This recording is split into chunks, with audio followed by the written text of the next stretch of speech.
नमस्कार. मी डॉक्टर सुरेश कमेटकर, सोलापूर.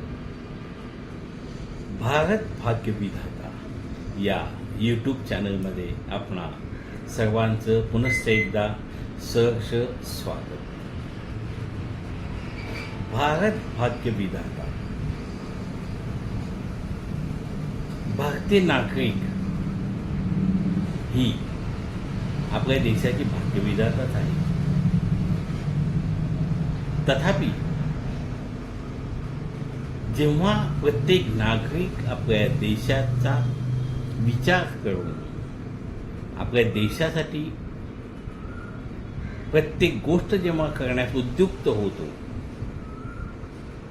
आणि ते जर करतो ती प्रत्येक गोष्ट ही देशाच्या हितासाठीच जेव्हा असते, तेव्हाच तो भारतीय नागरिक हा भारत भाग्यविधाता समजायचा. आपल्या देशामध्ये समस्या खूप आहेत आणि त्या देखील आपणच निर्माण केलेल्या आहेत. आपण आपल्या घराविषयी, आपल्या कुटुंबाविषयी, आपल्या परिवाराविषयी जशी आत्मीयता आपल्या मनामध्ये असते, तशी आत्मीयता आपल्या देशाविषयी, भारत मातेविषयी देखील असणं हे अत्यंत महत्त्वाचं आहे. भारतामध्ये राहून परदेशामध्ये भारताची निंदा करणं हे भारतीयत्वाचं लक्षण नाही. आपण भारतीय आहोत. आपण आपल्या भारत मातेला आपली आई समजतो. आपण आपल्या आईची निंदा करू शकतो का?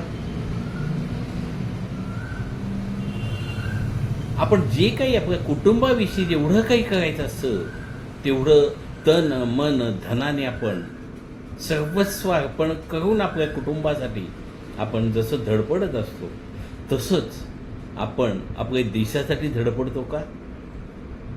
प्रत्येक भारतीय नागरिकाने हा विचार करणं आवश्यक आहे. जोपर्यंत आपल्या देशामध्ये बद्दल आपल्या मनामध्ये आत्मीयता निर्माण होणार नाही,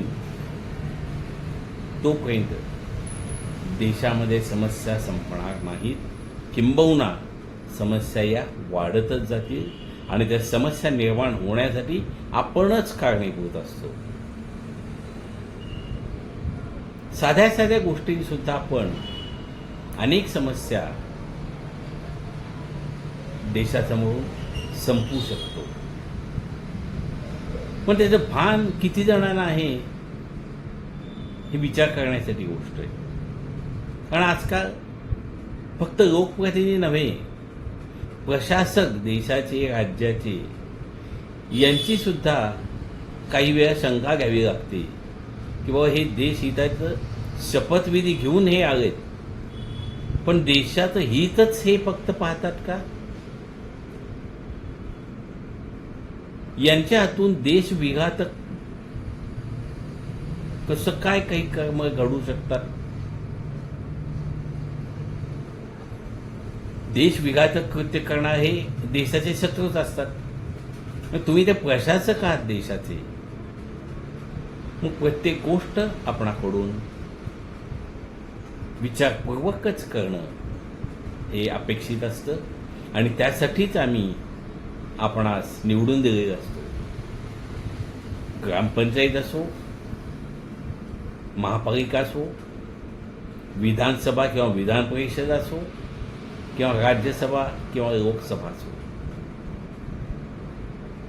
ज्यांना मताचा अधिकार आहे अशा सुज्ञ नागरिकांनी निवडून दिले आपण लोकप्रतिनिधी आहात, तेव्हा तेवढी जबाबदारीने वागणं आणि फक्त देशहिताचा विचार करणं, देशहित सोडून इतर कुठलाही विचार मनात न आणणं हे प्रत्येक लोकप्रतिनिधीचं कर्तव्य आहे. पण आजकाल लोकप्रतिनिधी देखील बेभान होऊन वागतायत, बेभान होऊन विधानं करतायत. अनेक वेळा देश विघातक कर्मे सुद्धा त्यांच्या हातून होतात. हे योग्य वाटतं का? आपल्या बुद्धीला पडतं का? स्वतःच्या मनाशी आपण विचार करणं आणि त्यानुसारच आपण आपल्या कर्तव्याची भान ठेवून आपल्या देशासाठी म्हणून जगणं आणि देशासाठी म्हणूनच राहणं. कुणीही देशाच्या विरोधी कर्म करत असेल, काम करत असेल तर त्यात थांबवणं, स्वतः करणं दूरच, पण कोणी बाकी समोरची व्यक्ती करत असत त्या व्यक्तीला देखील थांबवणं हे प्रत्येक लोकप्रतिनिधीचं कर्तव्य आहे. आणि त्यामुळंच आपला देश जगामध्ये प्रगती करणार आहे, विश्वामध्ये प्रगती करणार आहे. आणि हे भान ठेवूनच आपण सर्व भारतीय नागरिक आजपासून प्रतिज्ञा करूया आपल्या देशाचं हित साधण्याचा. धन्यवाद. नमस्कार.